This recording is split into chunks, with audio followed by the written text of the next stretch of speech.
Hello students, good morning. See पहा, आज आपण तुमच्या इयत्ता 10वीच्या सजीवातील जीवन प्रक्रिया या धड्यातील शेवटच्या पॉईंटकडे वळणार आहोत. पहा, त्या पॉईंटकडे वळण्याआधी आपण याआधी जे पाहिलं होतं ते थोडंसं रिवाईज करूयात आणि नेहमीप्रमाणे आजच्या लेक्चरला सुरुवात करूयात. पहा, या मागील व्हिडिओमध्ये आपण काय पाहिलं तर जुळे ही संकल्पना पाहिलेली होती. तर पहा, जुळे म्हणजे काय तर जी नॉर्मल असते डिलिव्हरी किंवा नॉर्मल जी बेबी ग्रोथ होते त्याच्यामध्ये काय होतं तर एकच बाळ जन्माला येतं, म्हणून एकच भ्रूण राहतो. ज्यावेळेस जुळे जन्माला येतात त्यावेळेस त्या स्त्रीच्या गर्भाशयात ॲट द टाईम म्हणजे सायमल्टेनियसली एकाच वेळी 2 भ्रूण गर्भाशयात दिसतात आपल्याला आणि 2 भ्रूण गर्भाशयात राहिल्यामुळे काय होतात 2 अपत्यांची तिथं निर्मिती होते आणि म्हणून अशा अपत्यांना आपण काय म्हटलेलं होतं तर अशा अपत्यांना आपण जुळे असे म्हटलेलं होतं. मग कालच्या लेक्चरमध्ये आपण जुळ्यांचे प्रकार पाहिले.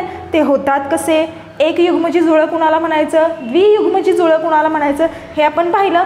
कालच्या लेक्चरमध्ये एक सांगायचं मी सांगितलं होतं कालच्या लेक्चरमध्ये की एक युग्मजी जुळ्यांमध्ये ते जे असतात ते एक युग्मजी पासून तयार झालेले असतात, म्हणून ते तंतोतंत सारखे असतात. हे मी तुम्हाला बरोबर सांगितलं. पण मी तिथे एक पॉईंट सांगितला होता की त्या दोघांपैकी एक मुलगा किंवा एक मुलगी देखील असू शकते. तर असं नसतं बाळांनो, ते थोडंसं आपण करेक्ट करूयात. ती जी दोघं असतात ती एकतर दोन्ही मुले असतात एकतर दोन्ही मुले असतात, कारण की ती एकाच युग्मजापासून तयार झालेली असतात ना, म्हणून त्यांचं लिंग कसं असतं त्यांचं लिंग समान असतं. आणि द्वियुग्मजी जुळ्यांमध्ये आपण पाहिलं होतं की 2 वेगवेगळ्या अंडपेशी 2 वेगवेगळ्या शुक्रपेशींपासून फलित केल्या जातात, म्हणून तिथं 2 वेगळे द्वियुग्मजी जुळे जन्माला येतात. एक युग्मजीमध्ये काय पाहिलं होतं, एक युग्मजीमध्ये एकाच शुक्रपेशीपासून 2 अंडपेशी फलित केल्या जातात आणि तिथं एक युग्मजी जुळे जन्माला येतं. आता पहा, कालच्या लेक्चरमध्ये मी तुम्हाला सांगितलं होतं की मी तुम्हाला फोटो दाखवीन, फोटो दाखवणार होते पण फोटो दिसत नाही आहे. मग आता तुम्ही काय करायचं, एक काम करायचं. आता आपल्या धड्याचं नाव काय आहे, जुळे किंवा ट्विन्स, सगळ्यांना माहिती आहे. नेटवरती आपले जे प्रकार आहेत एक युग्मजी किंवा द्वियुग्मजी असं टाकून समजणार नाही. जर का तुम्हाला एक युग्मजी जुळे पाहिजे असेल तर तुम्ही टाकायचं तिथं मोनोझायगोटिक ट्विन्स असं टाकल्यानंतर एक युग्मजी जुळे तुम्हाला पाहायला मिळतील.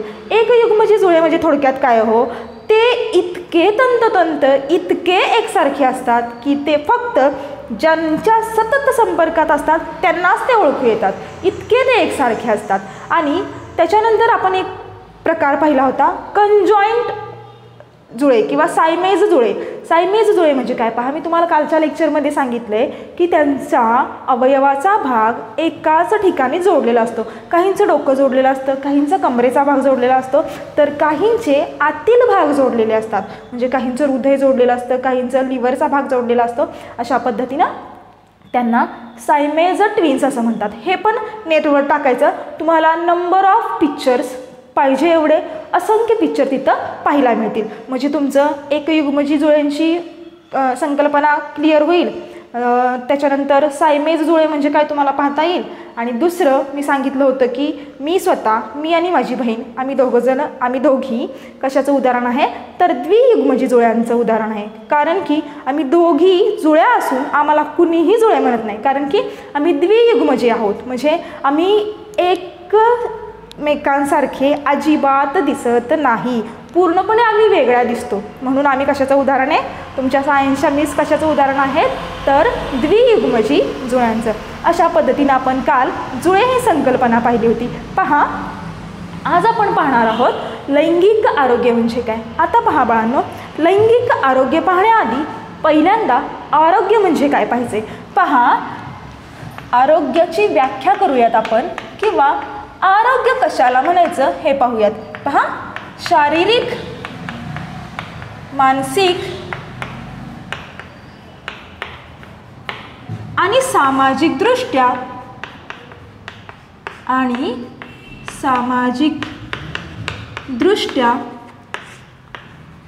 व्यक्तीची सुस्थिती असण्याला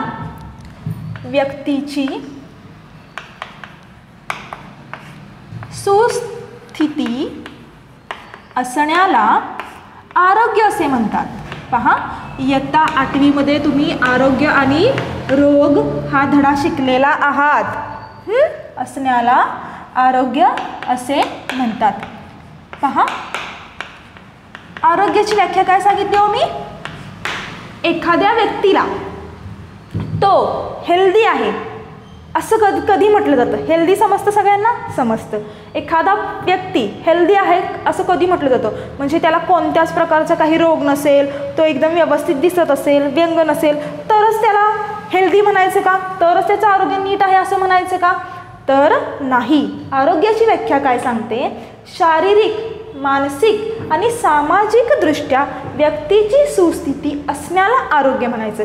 पहा, म्हणजे जर का एखादी व्यक्ती घेतली तर तो शारीरिकदृष्ट्या नीट असला पाहिजे, त्याच्यामध्ये कोणतंही व्यंग नसेल. नंतर मानसिक, तो मेंटली कसा पाहिजे? तो मेंटली पण नीट पाहिजेत.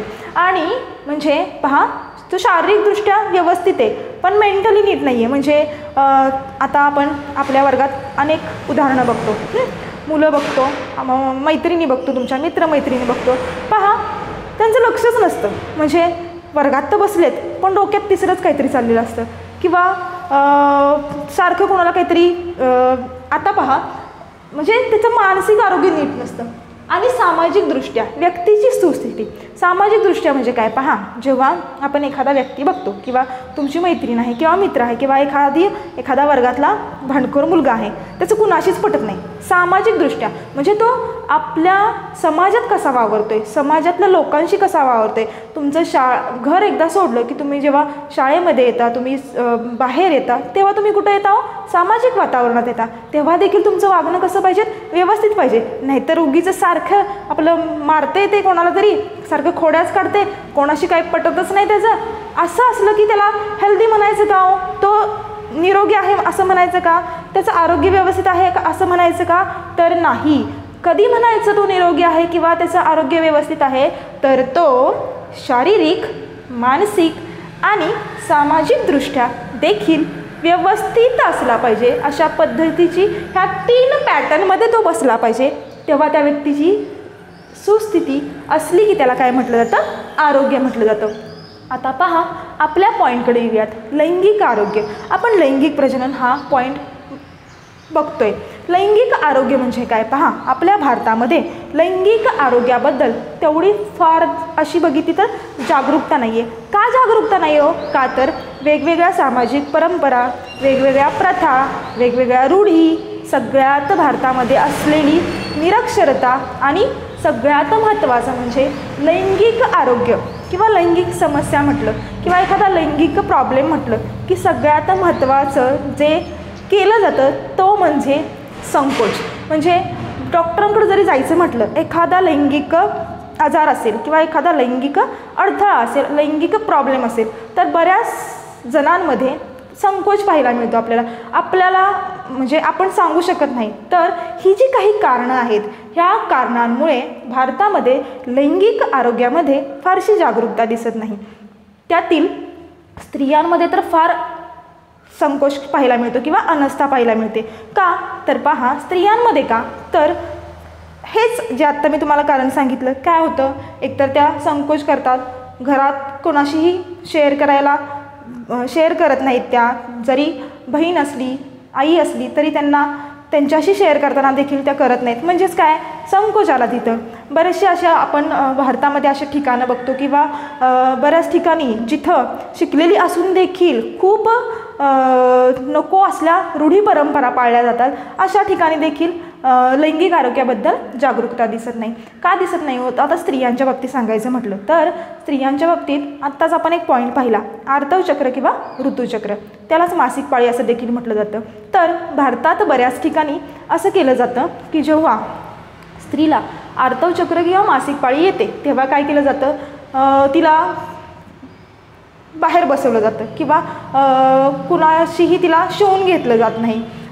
तिला वेगळी ट्रीटमेंट दिली जाते. तिला म्हणजे काहीतरी वेगळं झाले असं केलं जातं.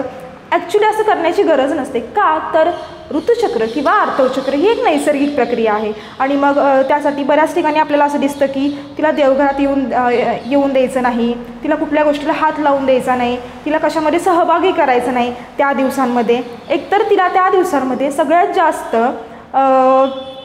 मायेची म्हणा किंवा आणखी प्रेमाची गरज असते किंवा तिचे आरोग्य सांभाळण्याची गरज असते. पण हे न दिसता बरोबर त्याचं काय दिसतं, उलट दिसतं. का तर देवाला हात लावायचं नाही, शिवायचं नाही, अशा पद्धतीच्या भरपूर नको असल्या रूढी परंपरा आपल्या भारतामध्ये पाहायला मिळतात. नुसतंच म्हणतात की स्त्री आजकाल पुरुषांच्या बरोबरीनं पाऊल टाकत आहे, पण तसं जरी असलं तरी एका बाजूला ह्या सगळ्या समस्या पाहायला मिळतात. म्हणून लैंगिक आरोग्याच्या बाबतीत जागरूकता दिसत नाही.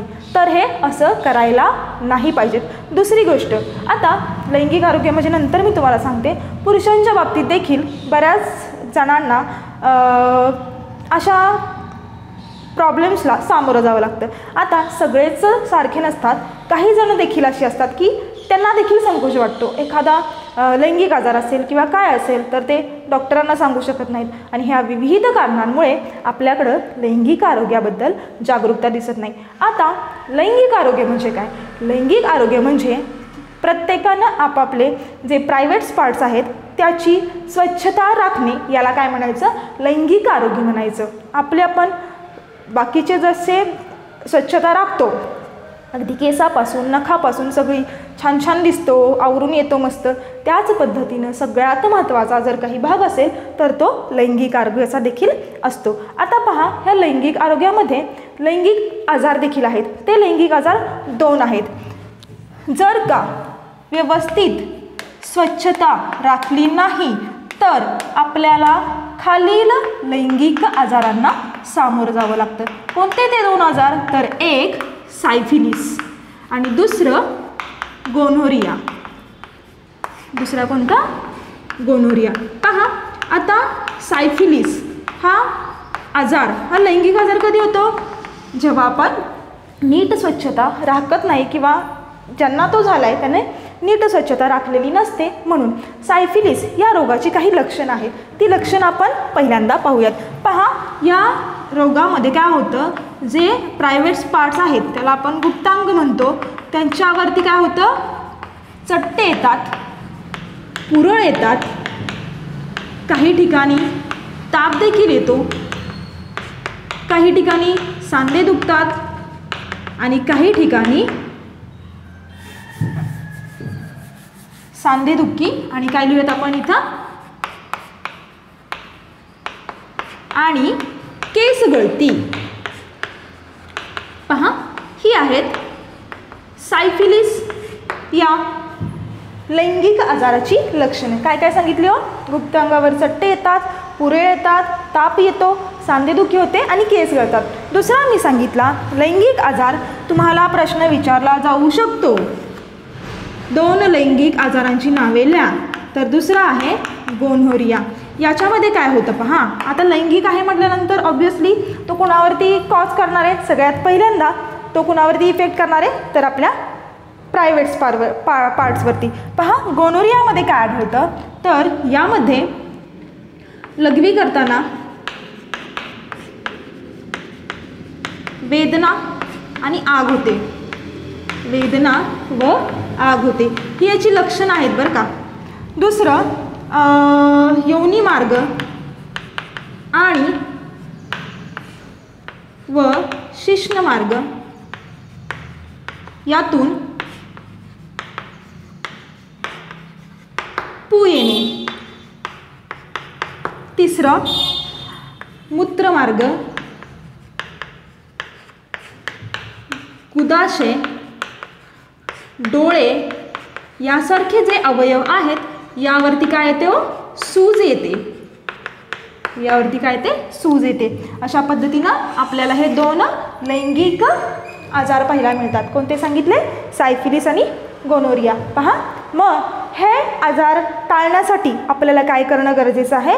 आपल्याला स्वतःचं लैंगिक आरोग्य राखणं महत्त्वाचं आहे. आणि ते लैंगिक आरोग्य राखण्यासाठी आपल्याला कशावरती मात करायला पाहिजे? पहिल्यांदा संकोच करायचा नाही, नंतर ज्या सामाजिक रूढी परंपरा अनिष्ट आहेत त्याला सामोरं जायचं नाही. अशा पद्धतीने आज आपण काय पाहिलेलं आहे, लैंगिक आरोग्य हा पॉईंट पाहिलेला आहे. आता आपण पाहूयात लोकसंख्या विस्फोट. लोकसंख्या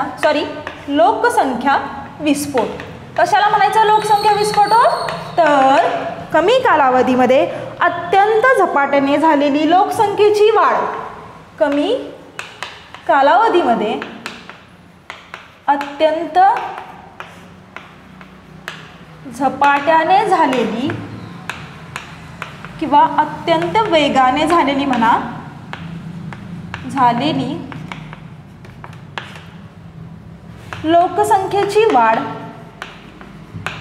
किंवा लोकसंख्येतील वाढीला लोकसंख्या विस्फोट असे म्हणतात. लोकसंख्या विस्फोट असे म्हणतात. मग ह्या लोकसंख्या विस्फोटची कारणं काय काय आहेत किंवा का होतो लोकसंख्या विस्फोट? पहा, याच्यामुळे काय होतं तर बेरोजगारी वाढते. त्याच्यानंतर आणखी काय होतं, आरोग्य जे स्वच्छता आहे ती पण राखली जात नाही. बऱ्याच ठिकाणी काय होतं, लोकसंख्येचा विस्फोट झाल्यामुळं दारिद्र्य येतं. अशा अनेक समस्यांना सामोरं जावं लागतं. मग याच्यावरती उपाय काय आहे तर याच्यावरती एकच उपाय, तो म्हणजे लोकसंख्या नियंत्रण. लोकसंख्या नियंत्रण. आता हे लोकसंख्या नियंत्रण कसं करायचं तर हे लोकसंख्या नियंत्रण कसं करणार तर कुटुंब नियोजन करून. कुटुंब नियोजन करायचं म्हणजेच काय करायचं, लोकसंख्येचा विस्फोट होऊन द्यायचा नाही. तुम्हाला माहिती आहे ना टॅगलाईन, हम दो हमारे दो. आता तर हम दो हमारा एकच आहे, पण भारतात काही ठिकाणी असे जे स्लम एरियाज आहेत किंवा स्लम एरियाज म्हणजे झोपडपट्टी वगैरे किंवा जिथं गरीब परिस्थिती आपल्याला दिसते, पहा त्या ठिकाणी त्यांना मनोरंजनासाठी काही साधन नसतं, त्यांना काही नसतं. दिवसभर कुठंतरी काम करायचं आणि संध्याकाळी येऊन आराम करायचा. अशा ठिकाणी जी आहेत किंवा जिथं लिटरसी नसते, निरक्षरता असते, अशा ठिकाणी आपल्याला काय पाहायला मिळतं तर लोकसंख्येचा विस्फोट झालेला दिसतो. आणि यासाठी काय करावं लागणार आहे आपल्याला, लोकसंख्या नियंत्रण. अशा पद्धतीनं आजच्या लेक्चरमध्ये आज आपण काय पाहिलं, लैंगिक आरोग्य म्हणजे काय, लैंगिक आरोग्याशी निगडीत 2 आजार पाहिले आपण, सायफिलिस आणि गोनोरिया. त्या आजारांची लक्षणं पाहिली आणि लक्षणं पाहिल्यानंतर आपण काय पाहिलं, लोकसंख्या विस्फोट म्हणजे काय आणि लोकसंख्या विस्फोटावरती कशा पद्धतीनं आपल्याला नियंत्रण करता येईल.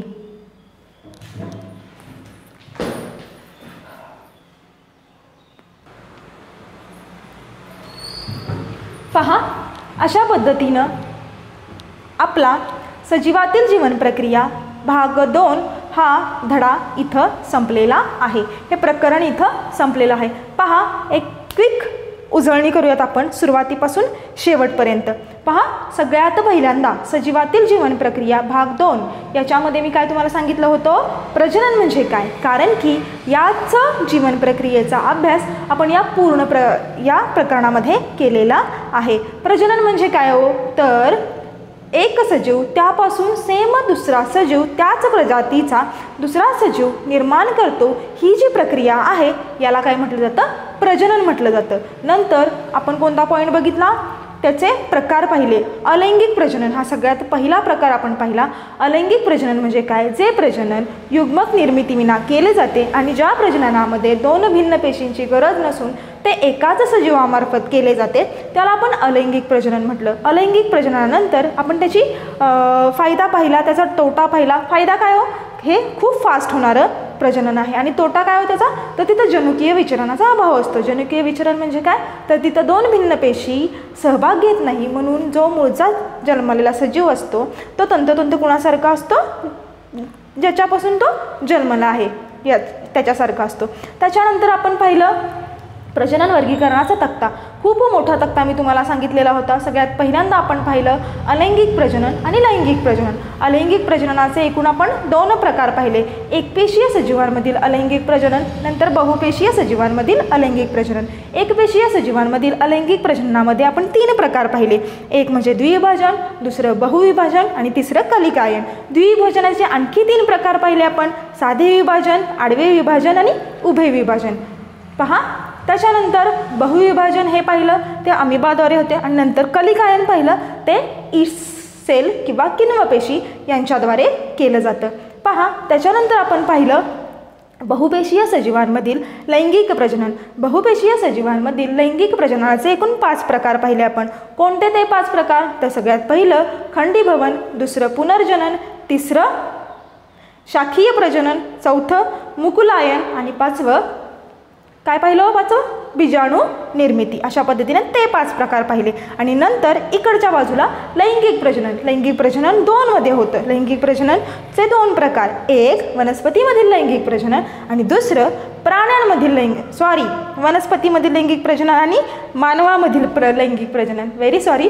त्याच्यानंतर हा झाला प्रजनन वर्गीकरणाचा तक्ता. आपण प्रत्येकाची माहिती घेतली. सगळ्यात पहिल्यांदा आपण अलैंगिक प्रजनन कशा पद्धतीने होतं, प्रत्येकाच्या व्याख्या, प्रत्येकाची उदाहरणं हे सगळं पाहिलं. नंतर आपण लैंगिक प्रजननाकडे वळलो. लैंगिक प्रजननामध्ये आपण काय पाहिलं? सगळ्यात पहिल्यांदा वनस्पतीमधील लैंगिक प्रजनन पाहिलं. वनस्पतीमधील लैंगिक प्रजननाचा सगळ्यात महत्त्वाचा पार्ट कोण असतो? तर कार्यात्मक एकक हे कोण असतं? फूल असतं. आणि त्याच्यामध्ये वनस्पतीमधील लैंगिक प्रजननामध्ये एकूण 3 भाग पडतात किंवा ती 3 टप्प्यांमध्ये होतं बाळांनो. सगळ्यात पहिल्यांदा परागीभवन, दुसरं फलन आणि तिसरं बीजाणू निर्मिती. बीजांकुरण. बीजाणू निर्मिती नाही, व्हेरी सॉरी. ह्या 3 पद्धतीमध्ये वनस्पतीमधील लैंगिक प्रजनन होतं. नंतर आपण मानवामधील लैंगिक प्रजननाकडे वळलो. मानवामधील लैंगिक प्रजनन बघताना सगळ्यात पहिल्यांदा मी तुम्हाला लैंगिक प्रजनन म्हणजे काय समजून सांगितलं. लैंगिक प्रजनन म्हणजे जे प्रजनन होण्यासाठी 2 युग्मकांची गरज असते, जे 2 जनकपेशींशिवाय होत नाही, तिथं कंपल्सरी 2 जनकपेशी लागतात. अशा प्रजननाला आपण काय म्हटलं होतं? लैंगिक प्रजनन म्हटलं होतं. 2 जनकपेशी कोणत्या? एक स्त्रीयुग्मक, दुसरं पुयुग्मक. ह्या 2 जनकपेशी आपल्याला लागतात. आणि आपण पाहिलं की मग त्याच्यामध्ये त्याचे गुणधर्म कोणते कोणते आहेत, कशा कशा पद्धतीनं ते होतं. नंतर आपण पाहिलं मानवामधील लैंगिक प्रजननामधील पुरुष प्रजनन संस्था. पुरुष प्रजनन संस्थेची 2 कामं असतात. त्याच्यामध्ये सगळ्यात महत्त्वाचं कार्य कोण बजावत असतं? तर वृषण हे सगळ्यात महत्त्वाचं कार्य बजावत असतं. कारण की वृषण हे कशाची निर्मिती करतो?